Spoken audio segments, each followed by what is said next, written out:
Assalamualaikum warahmatullahi wabarakatuh. Jumpa lagi di Antum Kaurus Channel.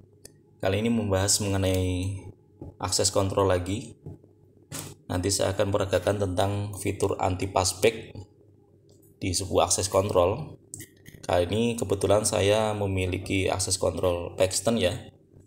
Tapi umumnya semua akses kontrol mempunyai fitur anti passback, di mana fitur ini merupakan fitur keamanan sehingga nanti si pemilik kartu atau kredensial card ini nanti tidak bisa dengan mudahnya meminjamkan orang lain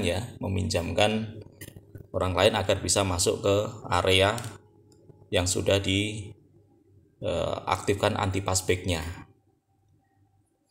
Contoh penggunaan bisa di tempat parkir ya, yang ada reader in dan out maupun area di dalam gedung. Ketika diaktifkan maka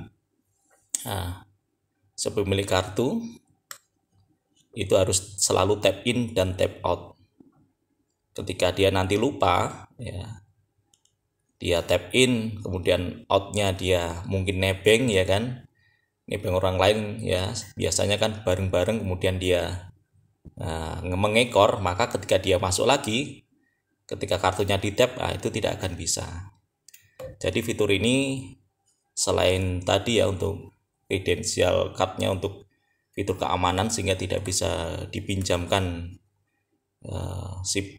temannya lain atau orang lain yang tidak mempunyai akses card, juga untuk memudahkan roll call ya atau di event report. Jadi jelas, jadi ketika dia selalu tap in dan tap out, nanti di roll call atau di event report dia akan di reportnya itu jelas ketahuan di mana dia berada, jam berapa, tanggal berapa, itu akan selalu ada di reportnya. Tapi ketika akses kontrolnya anti passback-nya tidak diaktifkan, bisa jadi dia keluar ya atau masuk itu dia tidak ngetap, dia hanya nebeng atau seperti itu ya kan.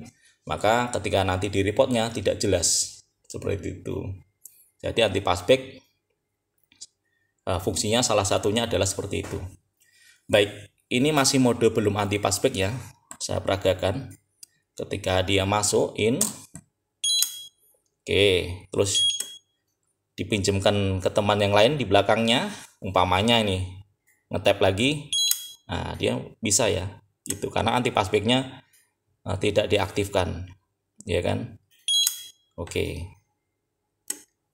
demikian juga sebaliknya ya, out, keluar, dipinjamkan lagi agar bisa keluar. Nah, ini bisa terbuka akses door-nya. Tapi ketika kita aktifkan, coba saya aktifkan dulu fitur anti passback-nya di usernya ya. Oke, ini anti passback. Oke, saya aktifkan dulu untuk user ini. Oke.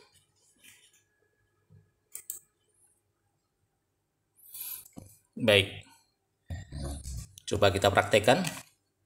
Pertama dia in dulu ya. Oke, bisa masuk. Baik, terus dipinjamkan ke orang lain umpamanya.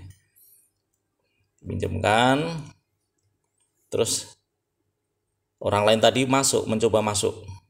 Nah, maka akses denied ya, ini tidak menyala. Oke, sampai berapapun tidak akan bisa masuk. Kalau kita lihat di eventnya ini, nah ini dia akses denied anti passback logical. Oke, jadi tidak akan bisa masuk ya sampai ini di reset ya, atau dia harus tap out dulu. Begitu tap out ya, masuk lagi bisa. Oke, nah terus dia kemudian keluar nebeng ya umpamanya ya, dia nebeng orang lain yang punya akses seperti itu. Nah kemudian dia masuk lagi ya kan, karena outnya ini tidak ngetap, dia mencoba ngetap nih masuk ya, maksa akses denied, tidak akan bisa. Jadi ketika anti passback diaktifkan, dia harus selalu tap in dan tap out. Ada sequence-nya seperti itu ya. Oke, ketika salah satu lupa, dia tidak akan bisa. Contoh, ini in, dia ngetap, out dia tidak ngetap. Nah, dia kembali lagi in, nah maka tidak bisa. Seperti itu. Dia harus selalu tap in dan tap out. Ya, jadi demikian ya fitur anti passback. Biasanya digunakan di tempat parkir, di gedung juga bisa ya. Jadi fitur keamanan. Jadi menanggulangi orang untuk biasanya mengekor ya, atau dipinjamkan ke orang lain. Ketika anti passback diaktifkan, maka itu untuk memprotek ya, karena si pemilik kartu harus selalu tap in dan tap out, atau juga untuk roll call atau untuk reportnya agar jelas dia selalu berada di mana. Akan selalu terpantau ketika anti passback diaktifkan, karena otomatis dia harus selalu tap in dan tap out. Oke, demikian, semoga bermanfaat. Wassalamualaikum warahmatullahi wabarakatuh.